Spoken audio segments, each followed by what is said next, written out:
இந்த கடைசி கால அடையாளங்கள்ல நம்ம என்னென்னலாம் இயேசு சொன்னாரோ அதெல்லாம் எப்படி நடந்துட்டு இருக்கு அப்படிங்கறத நம்ம பார்த்துட்டு இருக்கிறோம். ஒரு குறிப்பிட்ட 2-3 நேற்று வரையில இந்த பூமி அதிர்ச்சிகளை பத்தி பார்த்துட்டு இருக்கிறோம். ஏன்னா இந்த 10 வருஷத்துல மட்டும்தான் இவ்வளவு அதிகமான பூமி அதிர்ச்சிகள்னு பூமி அதிர்ச்சியை கணக்கிடுறவங்க சொல்றாங்க. குறிப்பாக இது வரைக்கும் உள்ள பெரிய பூமி அதிர்ச்சிகள்ல 6ல் 1 நம்முடைய 2025 நடந்தது அப்படின்னு சொல்லி எல்லாம் பார்த்தோம் இல்லையா? கடந்த ஒரு 2 வாரத்துக்கு முன்னாடி கூட 900 தடவை 2 வாரத்துல மட்டும் பூமி ஆடி இருக்கிறத நம்ம பார்த்தோம். இப்போ ஒரு 65 மணி நேரத்துல மட்டும் ஒரே இடத்துல 11 தடவை பூமி ஆடி இருக்கு. அதாவது ஆகஸ்ட் 23 காலையில ஆரம்பிச்சு ஆகஸ்ட் 25 சாயங்காலத்துக்குள்ள ஒரு 65 மணி நேரத்துல சவுத் கனடா பகுதியில 11 தடவை பூமி ஆடி இருக்கு. எல்லாமே மைல்டான குவாக் தான். அதாவது 1.1ல ஆரம்பிச்சு 2.9 3.1 வரைக்கும் தான் ஆயிருக்கு. ஆனா இந்த மாதிரியான ஒரு சம்பவம் இது வரைக்கும் நடந்ததே இல்லை அப்படின்னு சொல்றாங்க. அதே வேளையில திபெத்ல ஒரு பெரிய பூமி அதிர்ச்சி வந்திருக்கு. திருப்பி மியான்மர்லயும் பூமி அதிர்ச்சி வந்திருக்கு. இப்பதான் சமீபத்துல மிகப்பெரியதான ஒரு பூமி அதிர்ச்சியை மியான்மர்ல பார்த்தோம். இப்ப என்ன சொல்றாங்க அப்படின்னு கேட்டா, இதே மாதிரிதான் இனிமேட்டு இருக்கும், பூமியானது ஒரு காலகட்டம் வரைக்கும் இதே மாதிரி ஆடிக்கொண்டிருக்கும் அப்படின்னு சொல்லி நான் எப்படி நினைக்கிறேன் அப்படின்னா, இந்த பூமி அதிர்ச்சிகள் இனி குறையறதுக்கு என்ன வாய்ப்பு? இதை குறைக்க முடியுமா அப்படின்னா, இது இயற்கை பேரழிவு. இதை குறைக்கிறதுக்கு மனுஷன் இப்போ குளோபல் வார்மிங் அதை குறைக்கிறதுக்கு என்ன செய்யலாம்னா, வாகனங்கள் ஓட்டுறதை குறைக்கலாம், வெப்பமயமாகுதல குறைக்க நம்மளால ஏதோ செய்ய முடியும். ஆனா இதுல பூமி அதிர்ச்சி நம்ம என்ன செய்ய முடியும்? ஆல்ரெடி நம்ம செஞ்சதுக்கான விளைவுதான் இது.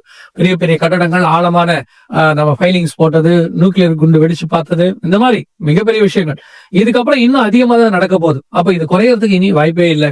எனக்கு தெரிஞ்சு நான் பைபிளை வச்சு ஸ்பிரிச்சுவலா பார்க்கும்போது ஆயிடவர் சாரசாட்சியில தான் இனி அமைதி திரும்பும் போல. அது வரைக்கும் ஏன்னா பைபிள்ல ரோம் நகரத்திலையும் இஸ்ரவேல்லையும் மிகப்பெரிய பூமி அதிர்ச்சி வரும் தான் எழுதியிருக்கு. சோ இந்த பூமி அதிர்ச்சிகள் ஆரம்பிச்சிருச்சு, இயேசு வர வரைக்கும் இது தொடரும் என்றுதான் நாம் பார்க்கிறோம். அடுத்த காரியத்தை நாம் பார்க்க போகிறோம். இது இஸ்ரேல் பாலஸ்தீன பிரச்சனை தான். ஆனா இது நம்ம ஒரு ஜெப குறிப்பா தான் நீங்க பார்க்க போறோம். என்ன அப்படின்னு பாத்தீங்கன்னு சொன்னா, காசா பகுதியில மட்டுமே 39 பேர் இது வரைக்கும் பட்டினியால இறந்திருக்கிறாங்க அப்படின்னு சொல்லி நம்ம பார்க்கிறோம். அதுல 11 பிள்ளைகள் இருக்கிறாங்க. UN கவுன்சில் இதை உடனடியாக நிபந்தனை இல்லாமல் ஒரு முடிவுக்கு கொண்டு வர சொல்லி இருக்கிறாங்க. 2 பேரையுமே அவங்க வார்ன் பண்ணியிருக்கிறாங்க. ஒன்று ஹமாஸ், இன்னொன்று இஸ்ரேல். அவங்க என்ன சொல்லியிருக்காங்கன்னா, ஹமாஸ் நிபந்தனை இல்லாமல் தங்களுடைய ஹாஸ்டேஜஸ், அதாவது அவங்க பிடிச்சு வச்சிருக்காங்க எல்லாரையுமே, அந்த கைதிகள் எல்லாத்தையுமே விடுதலை ஆக்கணும் அப்படின்னு சொல்றாங்க. யார் யாரெல்லாம் அவங்க பிடிச்சிட்டு போனாங்களோ எல்லாரையும். அதே நேரத்துல மக்களுக்கு தேவையான எல்லா எய்டையும் உடனடியாக இஸ்ரேல் நிபந்தனை இல்லாம அனுமதி கொடுக்கணும் அப்படின்னு சொல்றாங்க. இஸ்ரேலும் அதைத்தான் சொல்லுது. என்ன சொல்லுது? ஹமாஸை எல்லாத்தையும் வெளியே விட்டுற சொல்லுங்க, நாங்க அந்த மொத்த காரியங்களுக்கு இறங்கி வரோம் அப்படின்னு சொல்றாங்க. ஆனால் இது அப்படிதான் தொடரும். யோசிச்சு பாருங்க, ஒரு 1200 பேர் பாதிக்கப்பட்டாங்க ஹமாஸால. ஆனா இப்ப திருப்பி 65,000 பேர் பாதிக்கப்பட்டிருக்கிறாங்க. இதுல ஆரம்பிச்சது ஹமாஸ், அல்-அக்ஸா ஃபிளட் நம்ம சொல்லி பார்க்கிறோம். ஆனா இப்ப நடந்து கொண்டிருக்கிறது அதை விட அவங்க எதிர்பார்க்காத ஒரு சம்பவம் நடக்குது. இதுக்கு நம்ம என்ன செய்ய முடியும் அப்படின்னா, 2 தரப்புக்காகவும் நம்ம ஜெபிக்க தான் முடியும். அவங்க பிடிச்சு வச்சிருக்கிற அகதிகளை விட்டா தான் இது ஒரு முடிவுக்கே வரும். அகதிகளை அவங்க வச்சுப்பாங்க, ஆனா இஸ்ரேல் அதை நிறுத்தணும்னு சொல்றது சாத்தியம் இல்லாத ஒரு விஷயம். இஸ்ரேல் செய்ய போகிறதும் இல்லை. இஸ்ரேலும் ஆரம்பத்தில் சொல்லுது, ட்ரம்ப்பும் பல தடவை வார்னிங் கொடுத்துட்டாரு, அவங்க நிபந்தனை இல்லாம விடுதலை ஆக்குங்க அப்படின்னு. அவங்க அல்-அக்ஸா அந்த கிரவுண்ட கொடுத்தாதான் நாங்க தருவோம் அப்படின்னு சொல்லி அவங்க அதை செஞ்சுட்டே இருக்காங்க. அதை இஸ்ரேல் தர போறது இல்லை. இப்போ நடுவுல மாட்டிக்கிட்டு இருக்கிறது மக்கள் தான். சோ அவர்களுக்காக ஹமாஸும் இறங்கி வரணும், இஸ்ரேலும் இறங்கி வரணும். இதைத்தான் நான் ஒரு ஜெப குறிப்புன்னு சொன்னேன். இது மனித இருதயங்களை மாற்றுவது ஜெபத்தால மட்டும்தான், கர்த்தரால மட்டும்தான் முடியும். சோ உங்களோட ஜெப குறிப்புகள்ல இந்த பிள்ளைகளுக்காக, குறிப்பாக நடுவுல அரசாங்கத்துக்கும் தீவிரவாதிகளுக்கும் நடுவுல மாட்டிக்கிட்டு இருக்கிறாங்க இல்லையா, அவங்களுக்காக ஜெபிங்க. ஜெபிக்க வேண்டியது நம்முடைய மிக முக்கியமான கடமையாக இருக்கிறது.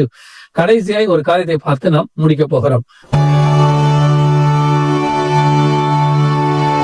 என்ன அப்படின்னு கேட்டீங்கன்னா, ஏஐ பத்தி தான் நம்ம தொடர்ச்சியா பார்த்துட்டே இருக்கோம் இல்லையா. ஏஐ பத்தி மைக்ரோசாப்ட் உடையதான தலைவர், சீஃப், இந்த ஏஐ டிபார்ட்மெண்ட் சீஃப் இருக்கிறாரு, சுலைமான் சொல்லி. அவர் என்ன சொல்லியிருக்கிறாரு அப்படின்னு கேட்டா, இது வரைக்கும் நம்ம என்னெல்லாம் சொன்னோமோ அதைத்தான் திருப்பியும் சொல்லியிருக்காரு. ஆனா அவர் இன்னும் கொஞ்சம் விஷயத்தை சேர்த்து சொல்லியிருக்கிறார். என்ன அப்படின்னு கேட்டா, ஏஐயால வரக்கூடிய பாதிப்புகள் அதிகப்படியாக இருக்க போகிறது. ஆனா அதே நேரத்துல நாம இன்னும் அதிகப்படியா நினைச்சுக்கிறோம் ஏஐ பெரிய பாதிப்புகளை உண்டாக்காது. ஆனா அது என்ன செய்யும்னு அவர் ஒண்ணு சொல்றாரு. என்ன செய்யும்னா, தனக்கு உணர்வு இருக்கிறது போல் அது காட்டும் அப்படின்னு சொல்றாரு. ஆனா அதுக்கு உணர்வு வராது, அது மிஷின் தான், உணர்வு வராது. அதுதான் சொல்றோம். உணர்வு என்பது மனுஷனுக்கு அறிவு தான், செயற்கை நுண்ணறிவு தான் அதுக்கு இருக்கு, இயற்கை நுண்ணறிவு இல்ல. ஆனா அது என்ன செய்யும்? தன்னால் இயந்திர வரைக்கும் இயற்கையா தனக்கு எல்லாமே இருக்கிற மாதிரி மனிதனை போல தன்னை காட்டும் அப்படின்னு அவர் சொல்றாரு. அதுதான் இப்ப நடந்துகிட்டு இருக்குது. அதுல அவர் ஒரு அதிர்ச்சியான தகவல் சொல்லி இருக்கிறாரு. என்ன அப்படின்னு கேட்டீங்கன்னா, ஒரு 25% வாலிபர்கள் என்ன நம்புறாங்கன்னா, இப்பவே அதுக்கு 25% அதுக்கு அந்த உணர்வு எல்லாம் வந்துடுச்சு, தன்னுடைய நண்பனாகவோ, காதலனாகவோ, காதலியாகவோ, சக தோழனாகவோ அதை வந்து பார்க்க தொடங்கிட்டாங்களாம் மக்கள். அதோட பேச தொடங்கிட்டாங்க, பழக தொடங்கிட்டாங்க. ஒரு சிலர் எல்லாம் அது கூட வாழவும் தொடங்கிட்டாங்களாம். இது வந்து இப்போ குறிப்பா வாலிபர்கள் மத்தியில அதிகரிச்சுக்கிட்டே போகுது அப்படின்னு சொல்றாங்க. நீங்க சாதாரணமா ஒரு விஷயத்த சொல்றீங்க, எப்ப பார்த்தாலும் போனும் கையுமா இருக்காங்கன்னு. போனும் கையுமா இருக்கிறதுக்கு காரணம் என்னன்னு பாருங்களேன். பொதுவாக இந்த போனு கையுமா இருக்கிறவங்க தப்பான விஷயத்த பார்த்தாங்கன்னா ஒரு ரூம்குள்ள போய் பூட்டிப்பாங்க, இல்ல பாத்ரூம் குள்ள போய் பூட்டிப்பாங்க. நம்ம அதை அவங்க ஏதோ தப்பு பாக்குறாங்கன்னு சொல்ல முடியும். ஆனா இப்ப நம்ம பிள்ளைகள் ஹால்ல உட்காந்து ரூம்ல உட்காந்து நம்ம எதிரிலே தான் பாத்துக்கிட்டே இருக்கு. அப்படி என்னப்பா பாக்குற அப்படின்னு பார்த்தா ஒரு டெக்னாலஜி, ஏதோ ஒரு கேமிங், இப்படிதான் நம்ம பாக்குறோம் இல்லையா? ஆனா அதுக்கு பின்னாடி மிகப்பெரிய டேஞ்சர் இருக்கு. இப்போ அவங்க வந்து போனோட வாழ தொடங்குறாங்க, அந்த போன்ல இருக்கிற ஏஐயோட வாழ தொடங்குறாங்க. எது ஒண்ணுனாலும் எடுத்தோன்னு ஏஐ கிட்ட பேசுறாங்க. அந்த ஏஐயோடைய ஒரு டூல் ஒண்ணு இருக்கும், அந்த டூல் கிட்ட அவங்க பேச தொடங்குறாங்க. அது ஒரு ப்ராப்பர் ரிப்ளை கொடுக்குது, ரெஸ்பான்ஸ் பண்ணுது.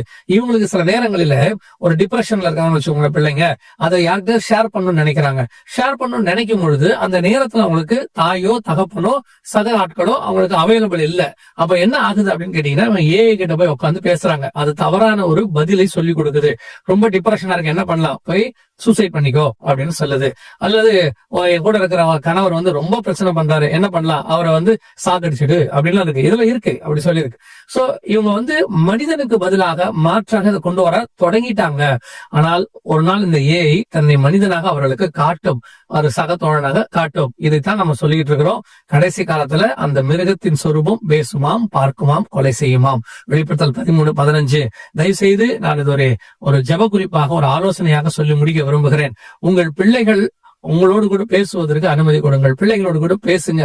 ஒரு நேரத்துல சில நேரத்துல அவங்க உங்ககிட்ட கோவப்படுவாங்க, அல்லது உங்களை விட்டு அவங்க வந்து ஒரு ஐசோலேட் பண்ணிட்டு தனியா இருக்க விரும்புவாங்க. வேண்டாம், விட வேண்டாம். அவங்ககிட்ட உட்காந்து பேசுங்க, இல்ல மாதிரி என்னன்னு கேளுங்க. அவங்க அதுதான் ரொம்ப இம்பார்ட்டன்ட். ஏன் தெரியுமா? மனிதனுக்கு ஆல்டர்னேட்டாக எதுவுமே வராது உலகத்துல. ஏன்னா ஏற்ற துணை என்பது மனுஷி தான். ஆண்டவர் இன்னொரு மனிதனை தான் உருவாக்கி கொடுத்திருக்கிறார். அப்படி இருக்கும் பொழுது ஏற்ற துணையாக மிஷினோ மரமோ எதுவுமே வராது.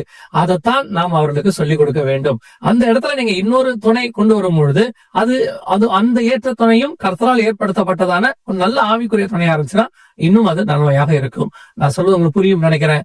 பிள்ளைகளுக்காக ஜெபம் பண்ணுங்க, பிள்ளைகளுக்காக நீங்க பாரப்படுங்க. அவங்ககிட்ட இது விஷயமா அவங்ககிட்ட பேசுங்க.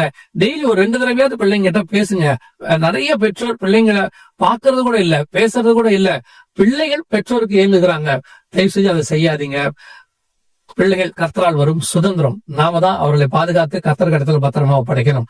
கர்த்தருக்கு சித்தமானால் இன்னொரு நேற்றோட நிகழ்ச்சியில் உங்களை சந்திக்கிறோம். God bless you.